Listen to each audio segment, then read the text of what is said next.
সোনারগাঁওবাসী, আপনারা সবাই কেমন আছেন? দলমত নির্বিশেষে আজকে এখানে সবাই উপস্থিত হয়েছে একটি সমাজের কল্যাণের উদ্দেশ্যে। সকল রাজনৈতিক ব্যক্তিত্ব এবং অরাজনৈতিক যারা সাংগঠনিকভাবে সোনারগাঁয়ে দায়িত্ব পালন করছেন, সকল সাংবাদিকবৃন্দ এবং সিনিয়র নেতৃবৃন্দ, সবাইকে আমার সালাম, আসসালামু আলাইকুম। আসলে আমি প্রথমতই আপনাদের সবাইকে কাছে ক্ষমা প্রার্থনা করছি। আমাকে আপনারা সিনিয়র নেতৃবৃন্দ বক্তব্য দেওয়ার পরে আমাকে বক্তব্য দিয়েছেন। আমি সেই সকল সিনিয়র নেতৃবৃন্দের কাছে ক্ষমা চাচ্ছি যারা নাকি আমার আগে বক্তব্য দিয়ে ফেলেছেন। আসলে আমার জন্মদাতা পিতা জনাব আজহারুল ইসলাম মান্নান সাহেব শিখিয়েছেন আমাকে সর্বদা সিনিয়রকে সম্মান করো, বড়দেরকে সবসময় বড়দের মর্যাদা রাখো। তুমি যত বড়ই হও না কেন, তোমার থেকে যে বয়সে বড়, সম্মানে বড়, তাকে তোমরা সম্মান দাও।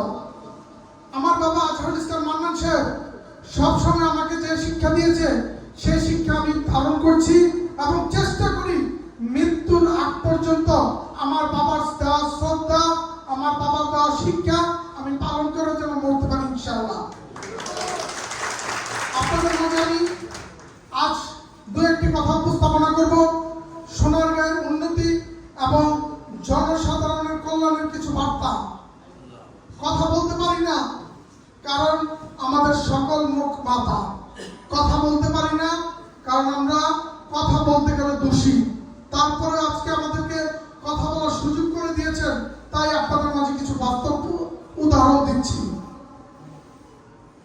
বর্তমান রাজনৈতিক প্রেক্ষাপটে সোনারগাঁয়ে সর্বোচ্চ ভূমিকা রাখে সারা বাংলাদেশের মেরুদণ্ড ঢাকা সিটি, যেটা নাকি আমাদের রাজধানী। সোনারগাঁয়ের সর্বোচ্চ ভূমিকা রাখে। এই সোনারগাঁয়ের নাগরিকরা যখন নাকি আন্দোলন সংগ্রাম এবং যে কোনো প্রোগ্রামে ঢাকা আয়োজন করা হয়, যে দলেরই হোক, আমরা সোনারগাঁওবাসী সর্বোচ্চ দিয়ে এই সোনারগাঁ থেকে ঢাকার উদ্দেশ্যে যাই। কিন্তু আপনারা খেয়াল করে দেখবেন এখানে দলমত নির্বিশেষে প্রত্যেকটা সাংবাদিক, রাজনীতিবিদ এবং জনকল্যাণের সাথে সবাই উপস্থিত আছেন।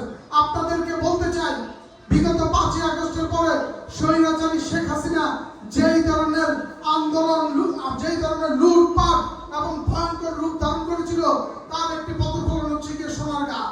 এই সোনারগাঁ ছিল কোনো এক সময় সারা বাংলাদেশের রাজধানী, অথচ এই সোনারগাঁয়ে কোনো উন্নতি তো নাই এবং ধ্বংসের মুখে প্রত্যেকটি রাস্তাঘাট। আমরা দেখছি আমাদের কোনো রাস্তাঘাটই কার্যক্রম চলছে না। আমরা খেয়াল করে দেখছি মাদক দ্রব্যের প্রত্যেকটা বাড়ি এলাকায় দূষিত। আমরা খেয়াল করে দেখছি কোন রাজনীতিবিদ কাজ করতে গেলে সেই রাজনীতিবিদের বিরুদ্ধে তাদেরকে অপহৃত, তাদেরকে নির্মমভাবে তাদের বিরুদ্ধে দু একটি মিথ্যাচার দিয়ে সংবাদ প্রকাশ করা হয়। আপনাদেরকে বলবো, দলমত নির্বিশেষে আপনারা সকল দলীয় লোক এখানে উপস্থিত আছেন, দয়া করে সোনারগাঁয়ের জনকল্যাণের স্বার্থে আপনারা রাজনীতিকে বাদ দিয়ে সোনারগাঁয়ের উন্নতির জন্য আপনারা সবাই একত্র আসুন, এক কাতারে আসুন। এই দেশে এই সোনারগাঁয়ে যেন কোনো মাদক ব্যবসায়ী কোনো মার সন্তানকে মারতে না পারে, কোনো সন্তানকে ধ্বংস করতে না পারে এবং কোনো মার বুক যেন খালি হতে না পারে মাদকের কারণে। আপনাদেরকে বলবো, রাতের আধারে রাজনীতি করতে গিয়ে 10টা, 11টা, 12টা, 1টা, 2টা বাজে আমার ঢাকার উদ্দেশ্যে রওনা দিতে হবে। আমার শ্রদ্ধেয় চাচা মোশাররফ কাকা গত কয়েকদিন আগে গাড়ি অ্যাক্সিডেন্ট করেছিল কাশপুর ফ্লাইওভারে। আমরা যখন, আপনারা তো বলেন যে আমরা নেতৃত্ব দেই, আপনারা কি এটা জানেন সবচেয়ে বেশি ভয়ের ভিতর আমরা থাকি কখন না জানো আমাদেরকে মেরে ফেলবে। আমার চাচা মোশাররফ সাহেব যখন কাশপুরে গাড়ি অ্যাক্সিডেন্ট করেছিল, সবচেয়ে বেশি টেনশনে ছিল আজহারুল ইসলাম মান্নান সাহেব, যে আমার সহযোদ্ধা ভাইয়ের কি নিয়ম হয়ে গেছে।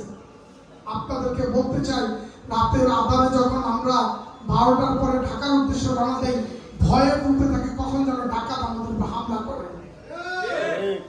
আপনারা জানেন কিনা জানি না, 5ই আগস্টের পরে যে পরিমাণ ঢাকার সোনারগাঁয়ে ধ্বংসাত্মক করে বেরিয়েছে, আজহারুল ইসলাম মান্নান সাহেব নিজের সন্তান আমি খায়রুল ইসলাম সজীব থানা পাহারা দিয়েছে আপনাদের সাংবাদিক বৃন্দকে নিয়ে, মন্দির পাহারা দিয়েছি সাংবাদিক বন্ধুকে নিয়ে, এবং প্রত্যেকটা সরকারি প্রতিষ্ঠান আমি নিজে পাহারা দিয়েছি এই সোনারগাঁওবাসীকে রক্ষা করার ক্ষেত্রে।